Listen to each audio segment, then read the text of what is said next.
顶礼本师释迦牟尼佛，顶礼文殊智慧勇士，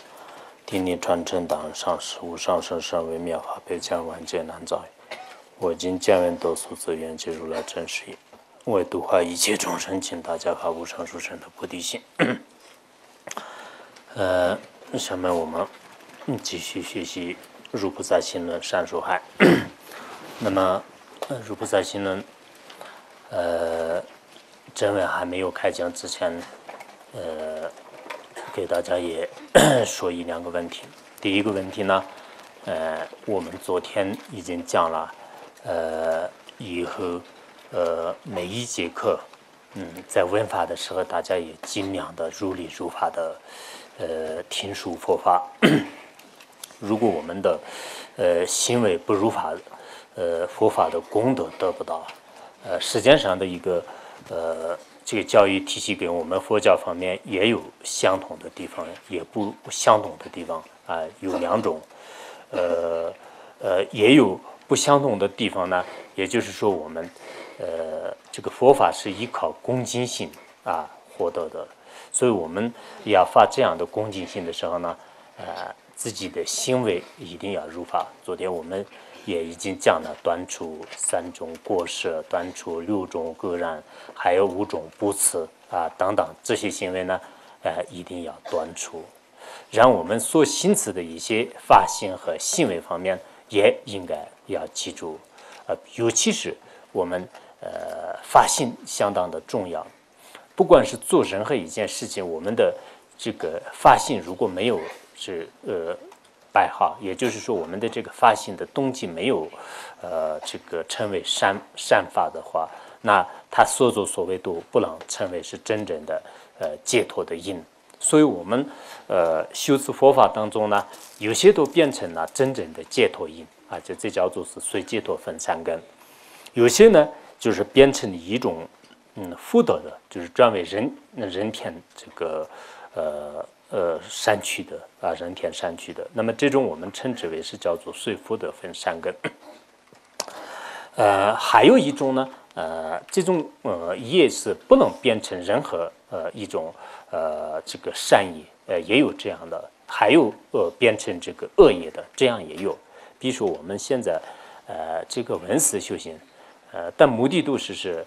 为了这个寄生的利益的话呢，那开启修行门派当中也已经讲过。就寄生的利益应该能得到这个成就，但是过了以后呢，很有可能就是转为恶趣的因，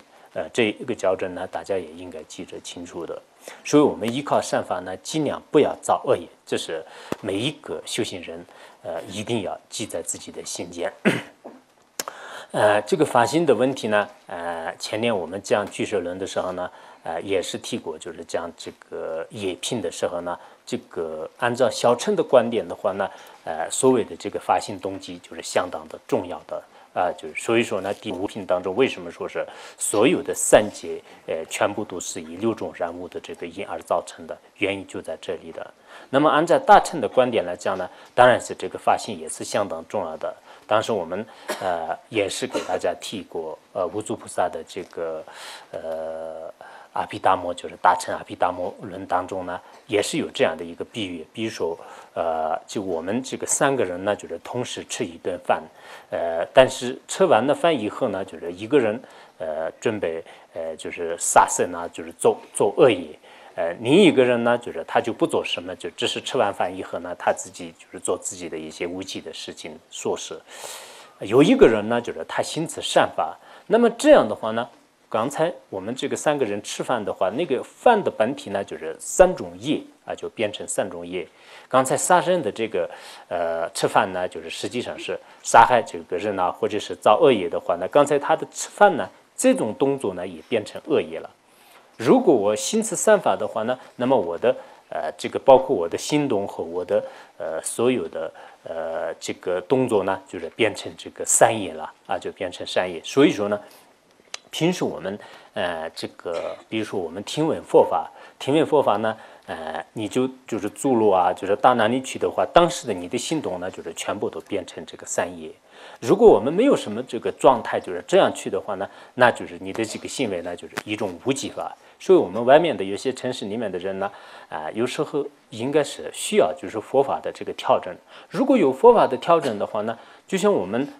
现在寺院里面的修行人那样，每天都是就是沉溺在一个闻思修行的气氛当中，是这个恐怕是对他们来讲是不能现实的。但是你自己的发心如果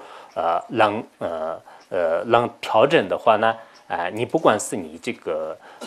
你的这个孩子就是送往那个学校也好，或者是你自己去上班呢，在这个过程当中，你对这个菩提心一直关系呢，或者是你要想利益众生的这种心态一直是不离，一直不离的话呢，表面上看你就是从自己的家里到这个学校门口开车去啊，或者是坐其他的公共车去啊，但是实际上呢，你这个心里面的这种善根完全是不相同的。所以我刚才呢，昨天呢，就是应该按要求来讲，是我们现在的这个听闻佛法呢，应该是如理如法的这个听说。但是也有一些特殊的，实在是没有时间的话呢，你一边那个听那个什么那个佛法的这个声音呢，一边呢就是去的话呢，基本上你的这种心态呢，就是以佛法会这个转变的，就偶尔可能外面这个散乱，但基本上可以就是趋于这个佛法的境界当中，所以这个功德也是应该说是相当大的。所以我们作为一个皈依佛教的修行人来讲呢，应该始终都要自己对自己的提醒，如果离开了这个比如说我们在座的有些出家人呢，如果你每天都是没有听课，每天都是全部就自由的话，那恐怕很多人的修行很难以提高的，难以提高的。实际上，为什么是有这个学校？学校为什么有一些规矩啊？每天都是有依靠他的这个力量来这个追逐自己、强迫自己呢？这也是有一定的原因。所以说，我想。我们作为佛教徒的话呢，大家当然是仅仅是为自己的利益，就快乐啊、享受啊，这样的话恐怕是这个听课啊，这些都全部没有好一点。但是如果没有想到仅仅是为自己的利益，就要想度化众生，或者自己的相信与佛法真正要相适应的话，我想每天都应该有一些这个佛法的这种压力。就这个相当重要。如果没有这样的话，除了一些真正的高僧大德以外，每天都是你在一种佛教的这个慈悲的心态当中度日的话，恐怕很多人来讲是很难以实现的就因此呢，大家首先应该自己对自己创造这个修行的条件，就是这是很重要的。如果自己拒绝了的话，那谁也没办法让你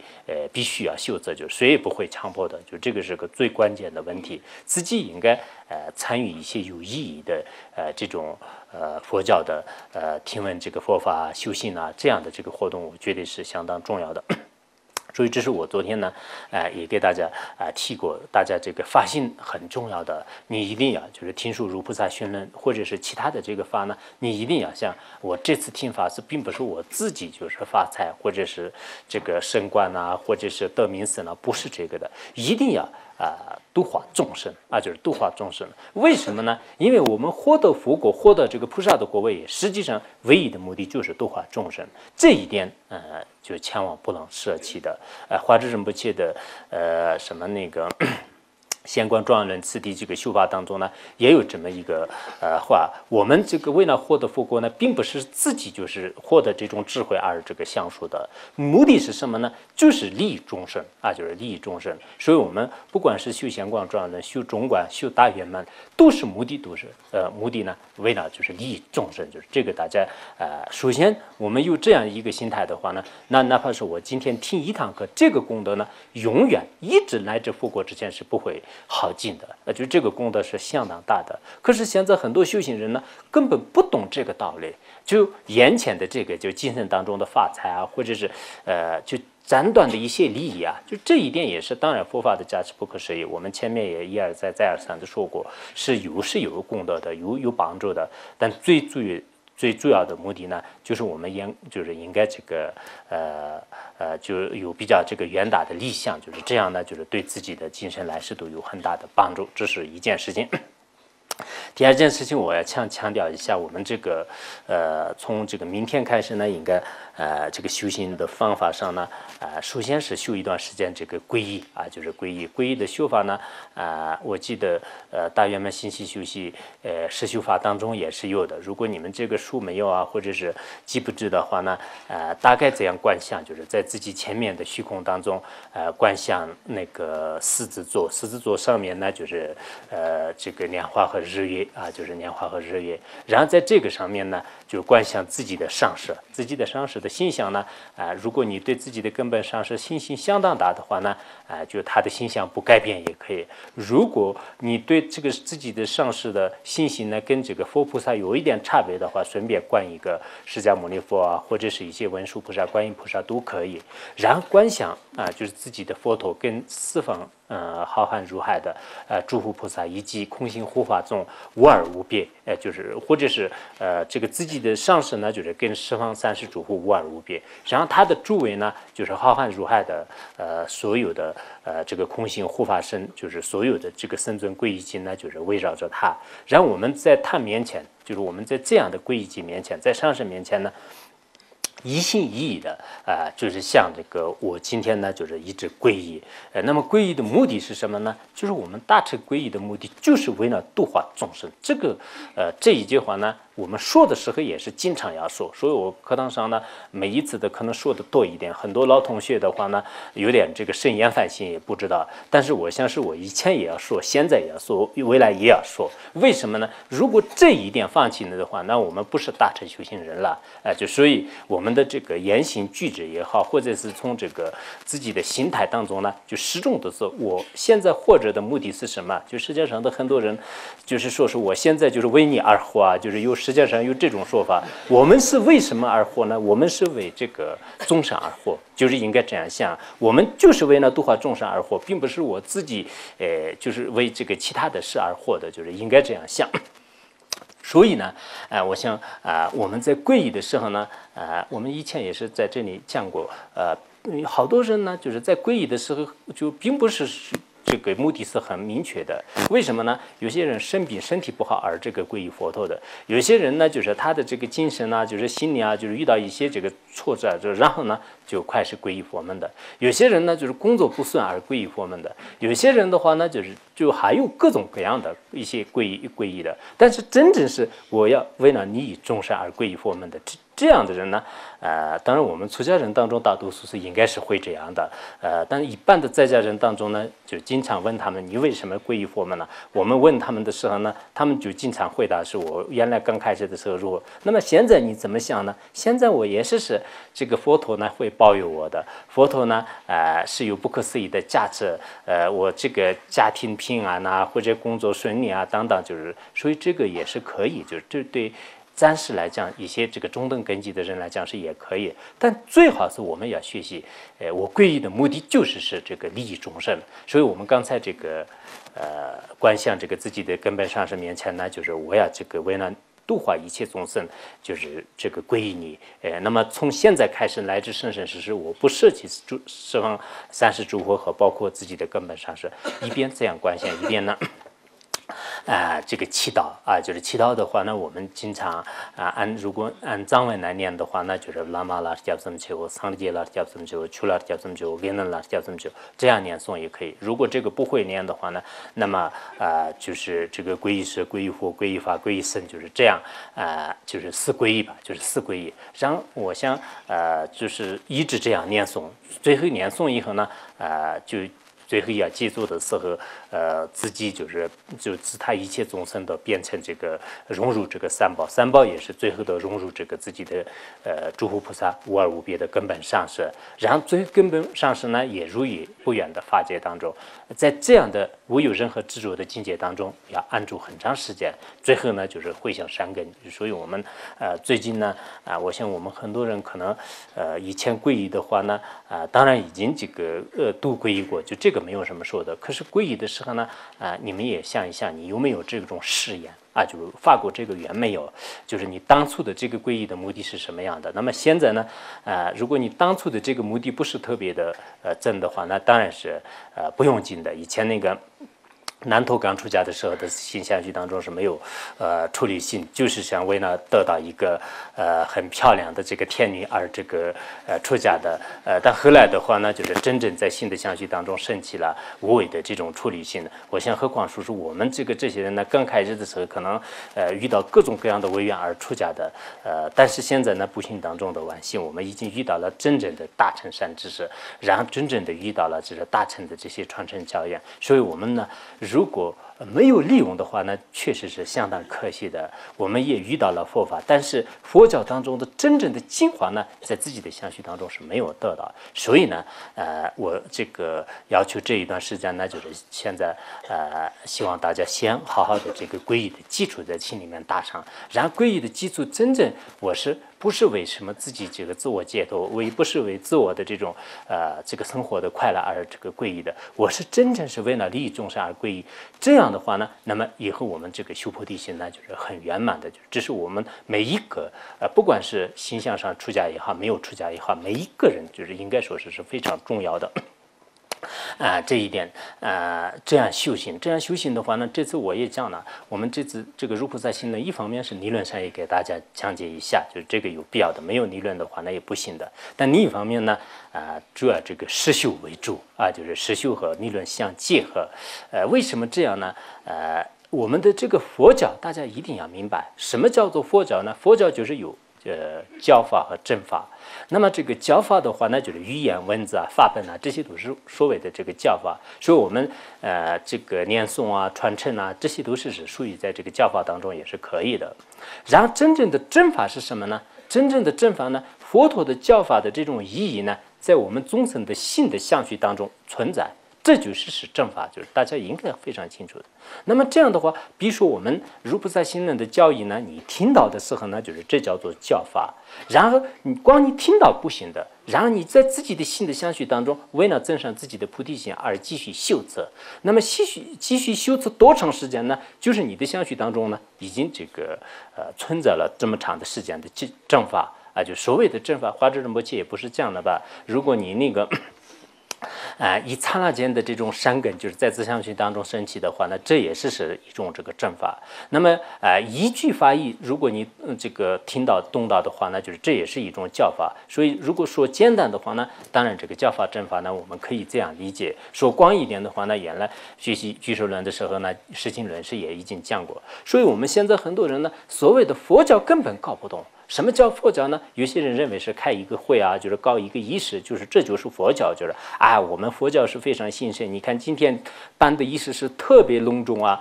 但这个办仪式的过程当中，众生的相续当中，真正能不能升起这个智慧或者是一些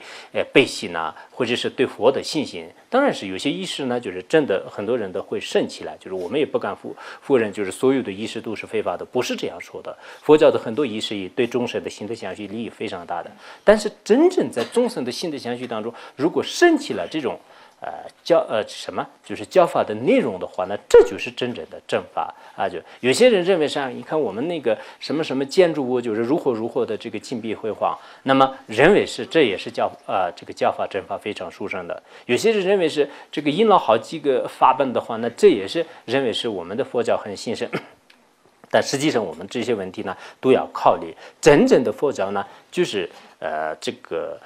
具有这个法相的善知识传说以后呢，就是自己的心的相续当中这样这个修持。比如说我们要求呢，每天这个上午呢半个小时这个修持就半个小时修持的话呢，你的相续当中呢，真正对这个佛法的意义一直这样思维，你如果有半个小时的话呢，那这个真正的这个正法存在。所以我相信我们这么多的人，同一个事件当中，大家都思维法义。当然有些人可能就是想得好一点，有些人呢中间打一点瞌睡这个也是理解的。因为昨天刚开始这样，好像很多事件就是拜过来的话，首先有点可能调整有点不过了，就是这个是理解的。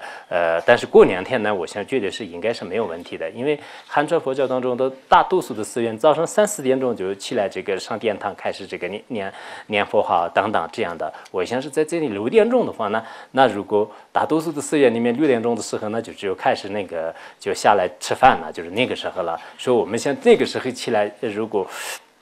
不能那个羞耻的话，那还是有一定的这个困难，就是我们连这一点的时间拿不出来的话，我觉得困难。所以呢大家把这件事情呢不要放的那个好像无所谓的，就是半个小时当中我修到底又没有什么，不用这么想。虽然我们每个人的修行的定力有差别，有些人可能观得非常好，刚开始的很多人的这种观想能力，因为我们心一直从来的是没有观过他，没有看过他，就像特别调皮的一个孩童呢，如果你今天就是拉到学校里面的时候呢，他的这种习气毛病就是一下子很难改的。但是我们逐渐的这样这个观察自己的心的话，那就是过了1年，过了2年以后呢，就是自己的心呢就是不像刚开始那样的，这就是心的本性。就是这个我们应该通过自己的修行的体验也可以有深深的体会，还通过一些佛经论点高僧大德们的这种传记当中也可以看得出来。所以呢大家一方面我们对这个理论呢就是必须要懂，一方面呢就是自己的修行这个修行呢真的这个功德非常大的。所以呢这一点大家一定要注意。接下来我们开始讲《入菩萨心论》三说海。那么入菩萨心论是三说海，就是他这个入心论是就是简略的话入心论是。那么这个三说海呢是这个注释的名称就注释的名称叫做三说海。三说的意思呢，让这个完整无缺的宣讲呢，达成入菩萨心论的深深的意义。那么这个教证和例证呢，相当的丰富，就像是大海一样的。所谓的大海呢，就是一切宝藏的来源。那么我们这里面的一些教法正法的来源呢，就是这部论点，就是用这个比喻和意义相结合的方式来取名的。那么这部三说海呢，实际上是无著菩萨造的。我前面也讲过，这里的无著呢，并不是印度6庄严之一的这个无著菩萨就是那么这个是藏地的有一位叫做是无著菩萨。那么他呢，大概是可能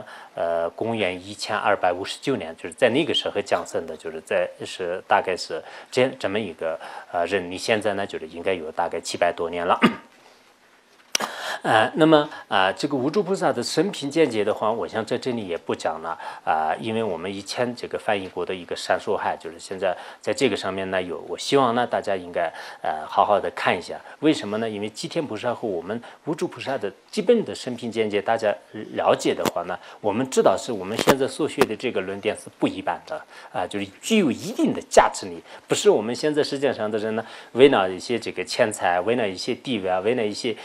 什么这个名声等等，就是也写了很多的书，但这些跟我们前辈的这些高僧大德们的这个目的也不同的，他们的境界也不同的，他们在智慧当中所流露出来的金刚语的话呢，对我们的生生世世是有相当大的利益。所以呢我想无著菩萨的，尤其是这个无著菩萨呢以前法王如意宝也是再三的讲过，在从他的法王的传记当中也是提过这个问题。就是无著菩萨当年他所在的地方的话呢，那么所有的这些比如说是我们这个平时认为是比较野蛮的一些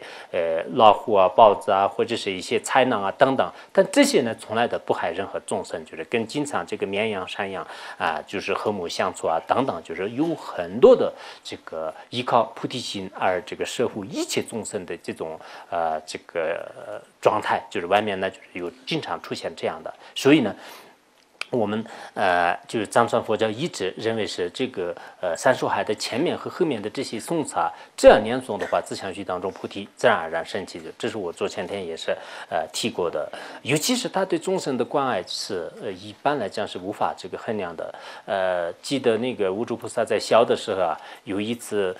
大概是在这个秋天要接近这个冬天的时候呢，他到外面去这个住洞，然后他回来的时候，他自己的衣服都没有了。让他当时他的父亲呢，就是绝对不高兴，就是问他你的这个衣服呢，放在哪里？他说是外面有很多可怜的这个众生，我就把自己的衣服呢已经就是给他们了，就是已经这个用给他们了。当时父亲就是不太相信，就是带着他，就是他当时的名字叫做宫球桑博还是什么的，然后带到那个外面去的时候呢，外面有正在要撼动当中，要接近这个撼动的编满那个蜘蛛的一个分队啊，就是蜘蛛网的一个分队。然后这个上面呢有密密麻麻的相当多的一些蜘蛛呢，就是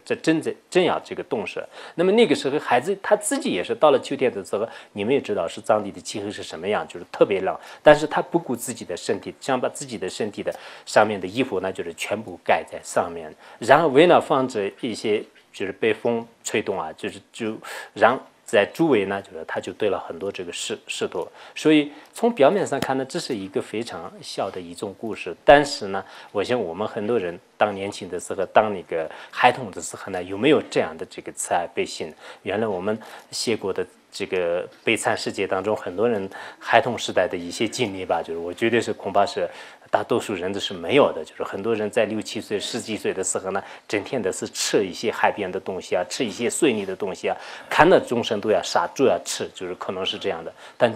我们这个无著菩萨是这么样，所以像诸如此类的很多的非常精彩的公案呢，就是以前那个永增一系讲之所造的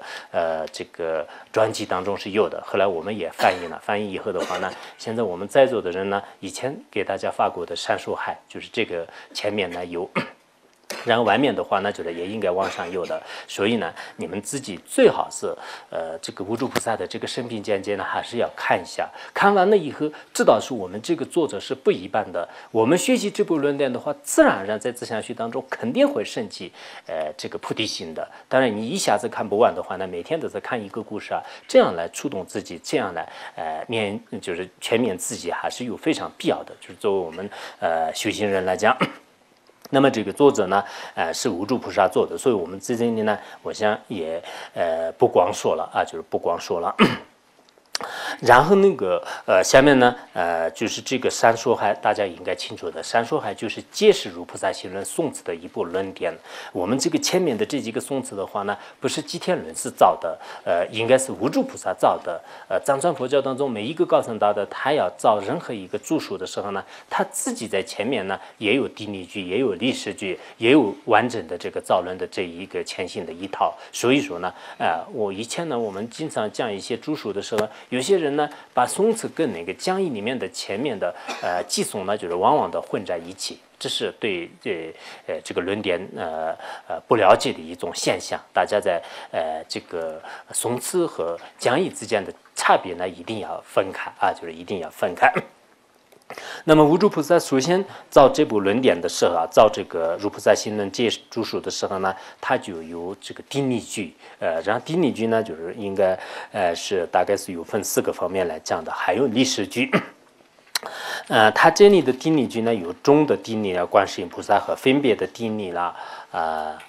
释迦牟尼佛啊，观世音菩萨、文殊菩萨，还有这个寂天论师，就是大概有这么多的，因为对我们这个论点呢有直接关系的，直接关系的这几个佛和菩萨面前就是做定理的。首先是就是因为无著菩萨的心的相续当中呢，具有如此的大慈大悲心呢，全部是依靠观世音菩萨的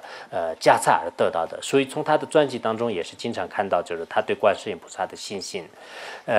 还有一种说法的话呢，我们这个藏地呢也经常认为是无著菩萨呢，就是观音菩萨的这个化现啊，就观音菩萨的化现，也有这种说法。所以首先呢，就是他顶礼就是甚至观世音、观自在菩萨，就这是中顶礼。下面用依靠四学啊，就是依靠这个四学和次造学的这种修饰方法来赞叹释迦牟尼佛，就是一边赞叹释迦牟尼佛的功德，一边呢就是祈祷这个释迦牟尼佛。这也是非常有必要的。我们现在呢，一般藏传佛教的话呢，作为一个佛教徒，比如说他是大乘佛教徒的话呢，就是对这个佛陀和大乘的高僧大德们就是进行定礼；如果他是一个小乘佛教徒的话呢，那么他对这个佛陀和小乘的这些高僧大德们呢进行定礼，就是有这样的。但现在的话呢，我看汉传佛教的很多高僧大德，给别人传讲佛法啊，在这个时候，首先他要定礼，就是释迦牟尼佛啊、文殊菩萨，还有这个地藏王菩萨、观世音菩萨等等，然后自己的一些历代的这些传承上什么呢，有关的一些上师们面前就是做顶礼，我觉得这样也是非常好。为什么呢？因为我们是表示我们自己也是表示一个佛教徒，印度有这种传统，看这个人呢。对哪一个本尊，哪一个这个上师就是做祈祷，做祈祷的话，说明就是他就是这个传承的，有这种传统。所以我想呢，我们以后弘法利生的过程当中，自己先顶礼这个释迦牟尼佛，你不管是造论也好，降论也好，辩论也好，这个非常有必要。一方面有很大的功德，另一方面呢，我们作为一个佛教徒，也应该向这个佛面前就是这样顶礼祈祷。首先是这样，慈爱无语，众生教办发心，二字海中现，不住不住涅槃自性善身，妙云层层寂密布，普将你我当四边细论妙法甘露语，习中活活开离乐化金幡王子，前进你叫前顶你，这个是你用一种修持方法来顶礼释迦牟尼佛的。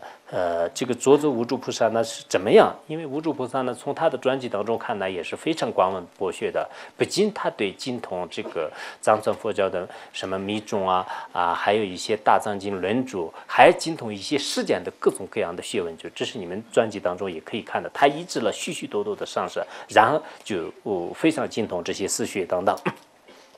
意思就是说呢，他这里这个慈爱无与众生，那就我们这个释迦牟尼佛在因地的时候呢，他就是仁慈爱护所有的这个众生，一个众生都不剩下的，就是慈爱他们。那么他这样的这种慈爱心呢，就是发心，就是首先我们知道释迦牟尼佛的功德最主要是什么呢？首先刚开始的时候，在释迦佛就是大释迦佛面前呢，就是发心，然后中间就是三个阿僧祇劫当中积累资粮，最后获得了这个摄身和法身的果位，然后给众生转了三次法轮，这就是释迦牟尼佛的建立。那么他这里呢也是做了释迦牟尼佛在因地的时候呢，就是他慈爱就是无量的众生，后来呢就是教办发心二资粮的大海，就是我们这个也是古代的一些典籍当中的比喻来说明的。比如说这个大海这个教办呢，就是大海这个里面呢就可以出现一些正气。那么这个大海教办呢，就是它这里相当于是我们这个发心和积累资粮，就是这两个的比喻。然后这个通过发心和通过积累资粮的这个大海当中是出现什么呢？出现不住涅槃自性二三身。那么像声闻缘觉的话，它注意一个寂灭的这种变。那么佛陀当时呢，就是没有注意寂灭的变，最后呢获得了这个法宝法三身的这个果位。那么这个果位呢，它这里比喻成这个妙音这个层层寂密布就是密布的乌云。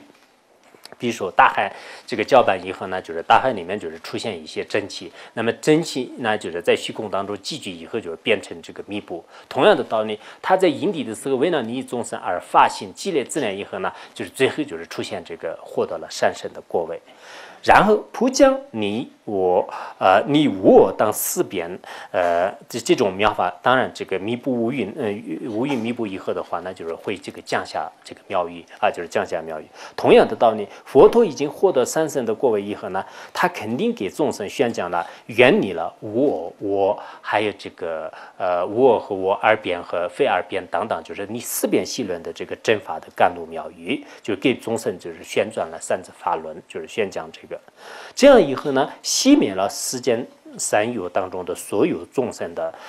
这个相续当中烦恼的这种熊熊烈火就是烦恼的烈火，而开启呢暂时获得人天福报的利益和究竟圆满正等觉的这个安乐就是安乐的这种果位。那么这样的就是在世界上是唯一的发心犹如白莲花般的我等大师释迦牟尼佛呢，就是出现在这个金刚王子的这个王宫里面，最后呢就是舍离王位而获得这个出家而获得这个正等觉果位的。所以我们后学者来讲的话，那一定要在这个金刚王子释迦牟尼佛面前就是应该恭恭敬敬的去顶礼。那么定力的时候呢，大家也应该清楚，我们早上起来的时候，我们修行的时候呢，希望你们早上起来要刚刚要到时间的时候呢，先应该就是佛陀和上师无二无别面前，最好就是磕3个头，这个不要忘啊，就这是我的规定。然后磕3个头以后呢，这个我觉得不是很困难的。你磕3个头以后呢，早上醒过来就是而且很清醒了。磕3个头以后，就是在这个佛像面前呢，你有什么样的贡品啊？比如说那个清净的水啊，或者是一些点一根那个香啊这样来然后就是最好是念一个前面就是我们上师法王如意宝的上师瑜伽，如果有的话呢，就是这个念一下；如果没有的话呢，其他的一个简单的上师瑜伽，念完了以后呢，就要开始继续修。就今天我们要就是这个修皈依，就是明天以后呢，就是大家都修。我的今天早上修的时候呢，一方面我自己倒好像修的不太好，但是我心里面很高兴，在这个时候呢，有肯定很多的人的心呢，就是专注在这个利益众生的心态上面，这是现在的时代当中是非常难得的。人人都是要么在这个沉睡当中，要么是这个为自己而。那么一刹那的我们的心呢，转向于利益众生的话呢，那这个功德是的确不可思议。过一段时间我们讲如菩萨行人功德的时候呢，会这个提到这些问题的，所以。大家应该在这个佛陀是也是非常的殊胜的对境。我们光是对这个佛陀顶礼啊、供养啊，这样就是稍稍的一些功德的话，这个功德是不可思议的。大家这个一定要能做得到，这个也并不是很困难的。而且我们这个外面的一些这个寺宗道友的话呢，我希望你们如果方便的话呢，今年1年当中最好看一下那个释迦牟尼佛的光传，因为我们在座的人呢，就是去年的1年当中，基本上半年的时间当中。大家都已经学过，所以里面的佛陀在因地的这些发心呢，就大家都了如指掌，应该可以这样说的。以前华智仁波切也是这样的，华智仁波切宣讲这个如菩萨行论的时候呢，都这样提过。就是我们心想学当中真的要升起利他的菩提心的话呢，要知道这个释迦牟尼佛在这个因地的时候的一些公案，所以这些公案呢，表面上看到好像是以前的一种故事，但实际上每一个情节是非常感人的，应该说是可以说这个就非常震撼人心的。你们如果就是自己在从世间呢各方面允许的情况下，一定要，我想1年当中的话，看一个释迦牟尼佛的光传并不是很困难的，所以呢，就外面的很多人呢，你们也不要认为是。好像那个现在没有时间，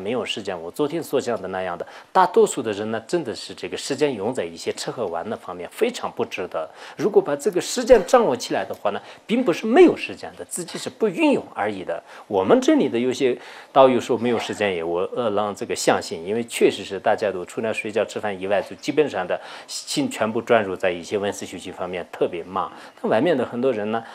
当然一方面是跟我们可能是不同的，就是要生活啊，要这个工作啊，就如果没有这样的话，会倒下去的。就这一点也是我们作为一个实践人来讲是也会理解的。但是最关键的还是自己要掌握实践。以前就是很多一些实践的知识分子也是这样说过，谁就是自己的实践能用得上的话呢，说明这个人是会爱惜自己的生命。如果谁就是没有用得上这个实践的话呢，这个人已经这个一切都完了。就是也有这样这个格言啊，就是有这个格言。所以呢，我想我们大家都一定要每天都是把自己的时间好好的安排的话呢，这就是有智慧人的一种行为。包括我们出家人的话呢，有些人自己把自己一天的时间是确实掌握的相当好的就除了自己的修行和睡觉的时间以外呢，基本上都就不会这个散乱，就是一散乱的时候自己马上发现。有些人的话呢，就自己就根本好像就是没有什么这个事件的概念，没有事件概念的话呢，那这个人的修行肯定是不好的。有事件概念的话呢，这个人的修行不管怎么样肯定很好的。所以呢，大家把自己的这个时间呢一定要掌握，没有掌握的话呢，1年一会儿就过了，然后人的一生呢就是很快的就过了，在这个过程当中自己一无所得，也非常不值得。就这是我意思呢，大家应该那个就是祈祷这个释迦牟尼佛，就是这个意思。所以平时我们每一个佛教徒呢，真的不能忘那个平时睡念佛陀你们很多人也最近学习这个睡念三宝经，作为一个佛教徒来讲，真是不能这个就是遗忘佛陀和三宝的这种恩德，而且始终都要这个10年，就是要这个1年，这个相当重要。接下来我们宣讲顶礼观世音菩萨的功德。谨以身尊名好光，如于荷者之耳畔中，也能前出心安者，观音护主前顶礼。他这里呢，仅仅是深尊观世音菩萨的名号的光芒。就如于任何一个众生的耳畔，不管是你是人还是非人，或者是旁生，什么样的众生都可以。只要是观世音菩萨的名号呢，如于我们的这个耳旁的话呢，那么在自己的心里的所有的恐怖啊、困惑啊、灾难啊、痛苦啊等等烦恼，当这些呢全部都这个牵出的，这就是观世音菩萨的加持。大家应该记得到，就是《法华经》里面，就是《法华经》里面的话呢，也有这样普门品当中，有这个观世音菩萨的这种名号，就是获得以后的话呢，比如说这个百千万亿的众生啊，百千万亿的众生呢，就是这种感受痛苦的时候，如果一心念诵观世音菩萨的名号，那么观世音菩萨呢，就是对了知这个圣意，然后呢，就是进行加持，进行加持之后呢，就是这些众生都会获得解脱就这是普门品当中也是有这样的这个教理。所以呢，我们这个表面上看到所有的观世音菩萨，好像跟我们人的名字一样，就是觉得可能没有什么了不起的，有些人可能会这样想，但实际上并不是这样的。按照法华经里面的有些书籍品就书籍品里面的话呢，所谓的这个观世音菩萨呢，在以前恒河沙数界以前呢，这个宝藏如来就是宝藏如来这个授记呢，就是未来就是你成为这个观世音菩萨这样这个授记的。按照能严经吧，就是按照能严经的观点的话呢，那么就是观世音菩萨以前在观世音如来面前就是发愿以后呢，他当时书记就将来这个成为这个观世音菩萨所以仅仅是我们这个观世音菩萨的这几个字的话呢，表面上看到好像我们人也可以叫观世音菩萨，或者是这个名称很荣耀，实际上不是这样的诸佛菩萨的甚至这个名声呢，也多生累劫当中是有一定的因缘和关系，而且以这个千百万劫以前呢，就是受记，在这个过程当中一直利益众生度化众生，最后呢，就是以智慧的结晶已经形成了这样的名称，所以我们今生当中也是遇到了这些这个诸佛菩萨的名号诸佛菩萨的身相呢，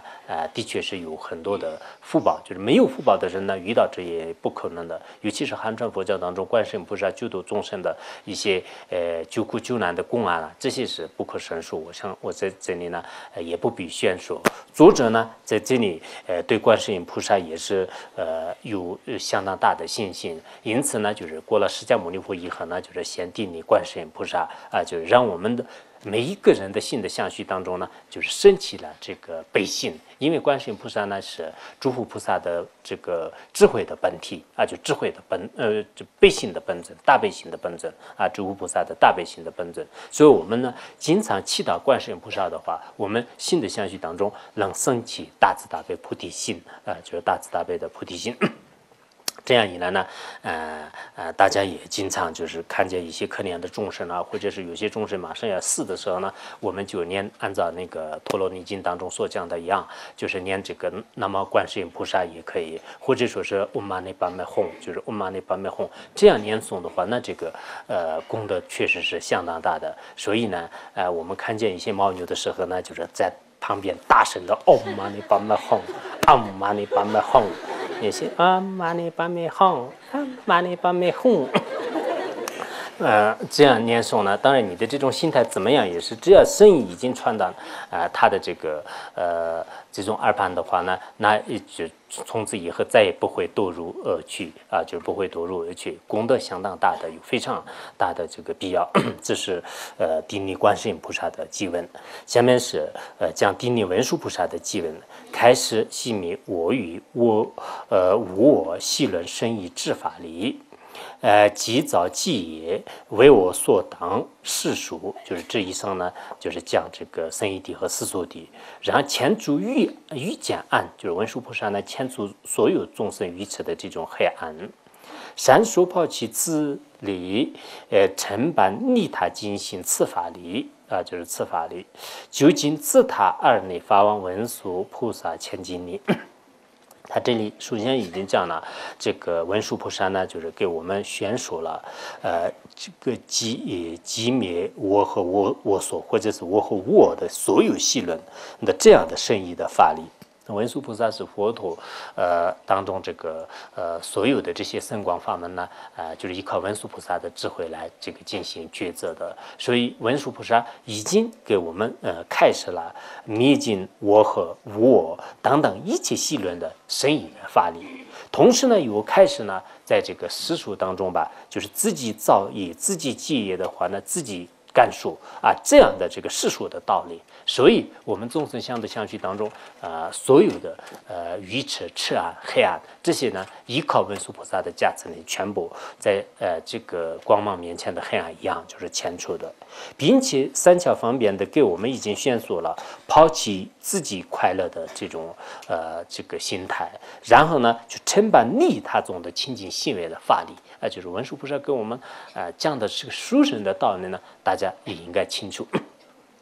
这样的究竟自他而立的这个让众生获得佛陀的这个法王果位的文殊菩萨面前呢，我也进行定力就是所以文殊菩萨呢，就是比如说我们这个宝积集呢，很多经典当中呢也是这样讲过。以前门峰仁波切讲门峰仁波切所写的八大菩萨的传记当中也是讲法王如意宝当时也传过。那么里面记得有宝积经的教证里面这样说的是千百万劫的这个佛陀的名号，我们去念诵的话，当然功德是相当大的。但何人念诵文殊师利菩萨的这个名号的话呢，远远超过这个前者就远远超过。我们平时祈祷这个什么观世音菩萨、阿弥陀佛或者是释迦牟尼佛这样就功德相当大的。但是真正要名号这个功德方面来讲的话呢，就是我们这个祈祷文殊菩萨，或者是念阿拉巴赞那帝，就我们念文殊行咒的功德是相当大的。而且那个无垢什么这个无垢光天女经天女清文经无垢光天女清文经当中呢也说过文殊菩萨度化众生的现象是跟其他任何圣尊都不同的他的这种现实是无量无边的。有些以过往来度化的众生面前，以过往王妃、婆罗门、比丘，以及呢在贪欲界面前呢就是显现美女，或者喜欢唱歌的面前呢就是就是显现一些个性呢。所以我有时候想，现在世界上的人们呢就是特别喜欢是什么这个有些也特别喜欢唱歌，有些特别喜欢听歌。外面的一些大的一些活动场所当中的话呢，有些高僧大的将近的时候，几乎都是没有人，就是几百个人而已的。然后有一些歌星有些就是有一些什么这些人来这个唱歌跳舞那个时候呢，就是有成千上万，就是几十万的人呢，就是全部集聚在一起。但很有可能呢，我们也不敢说是全部是文殊菩萨的化现。明天我们出家人也到那边去听那个音乐，不是这个意思。但很有可能，我们也不能排斥。按照一些真的这个佛经的观点的话呢，那么这个文殊菩萨也是显现这些这个就是歌女蛮女舞女等等，以这种方式来这个度化众生，有这个可能的。佛陀的这种佛陀和诸佛菩萨的化现呢，就是不可思议的。不管怎么样，作者无著菩萨呢，就是向文殊菩萨面前敬礼的。今世过程善开显习其佛子心智理，弘扬佛陀教法者，吉天菩萨千敬礼。那么这里呢就是吉天菩萨的这个赞叹偈颂文。无著菩萨向吉天菩萨怎么样顶礼的呢？吉天菩萨呢，他已经舍弃了。我们昨天前面也讲了，三开王什么那个国王的这个太子，就是他把王宫也舍弃了。这样就是他舍弃王宫，而且呢，善巧的开显了这个非常稀有的佛子心智理，在世界上也是极为稀有难得、稀有罕见的这个利他的这种行为呢，在世界上是非非常罕见的。实际上，所有的人都是为了自己而奔波，为了自己而操作，真正是利益众生的人就是相当少的。所以，他就开现了这样的这种佛子礼，弘扬这个真正的如来的教法啊，如来的教法，真正是这个利益他众菩提心。如果我们菩提心弘扬，出离心弘扬的话呢，应该说是这个弘扬如来教法。以后的我们像我们这里呢，也不算属于是哪一个教派，也不算属于是比如说汉传佛教也好，藏传佛教也好，很多很多的这个高僧大德和一些知识分子呢，在这里的这个学习。因为我们方便的时候呢，应该就组织一些人呢，就是在各个地方去。真正的这个佛法呢，给大家这个弘扬就是非常有必要的。在这个过程当中，什么就是接受一些这个财物的供养啊，或者是一些地位啊，这些什么都不要。我们也不是什么这个求名声啊，也不是什么就是领养一些这个有辱的东西，应该自己也是好心好意的把这个佛法呢，就是传给让下面的有些人的话呢。真正佛法的道理，很多人都不懂就的确不懂，从他们的行为上也可以看得出来。所以，我们每一个人呢，大家这个应该有弘扬佛法的利益的心，这个很重要的。如果这个心态的没有的话呢，那我们今生当中也恐怕就不一定有弘法的机会。如果有了这个的话，有些人认为说我现在已经30-40岁、60-70岁已经不行了，就如果年轻人弘扬才差不多，我现在这个老菩萨般的人呢，就是肯定没有希望。但我想，我们这里老菩萨的很多最适合的，因为他们对这个生活对什么都非常精通。这样以后呢，就是度化过程，度化众生的过程当中也很难，一般来讲是不会就是有什么违缘的。然后呢，他们的这种。发心也是相当的大，就是所以以后呢，如果有必要的时候，我们就专门就是60-70岁的一部分人安排，就是然后到各个地方去那个弘扬佛法。是啊，年轻的人全部去的话，学院里面带的时间长一点应该可以，就是有一点，但带的太短了，就是可能不太好。弘扬这里的是怎么讲的呢？就是不是吉天论是有7种稀有的传记吧？就是这里面他依靠这种方式来弘扬佛法，就是佛陀教法者，吉天菩萨面前相敬礼。然后呢，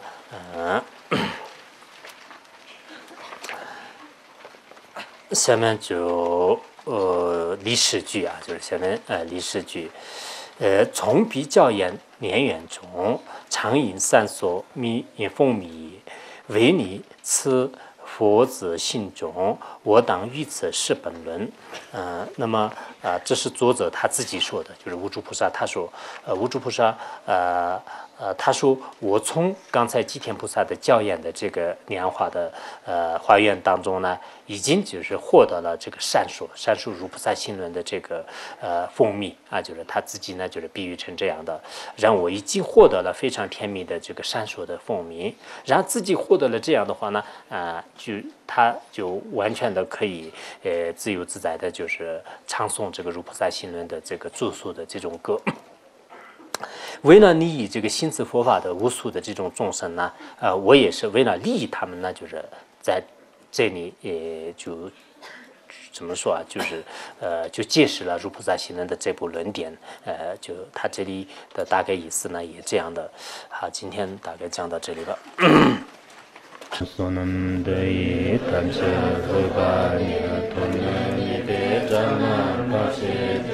Jirgana jirano chupa Chupun sonen droa droa sha Ahom banzaran gara padma sadardo Ahom banzaran gara padma sadardo Ahom banzaran gara padma sadardo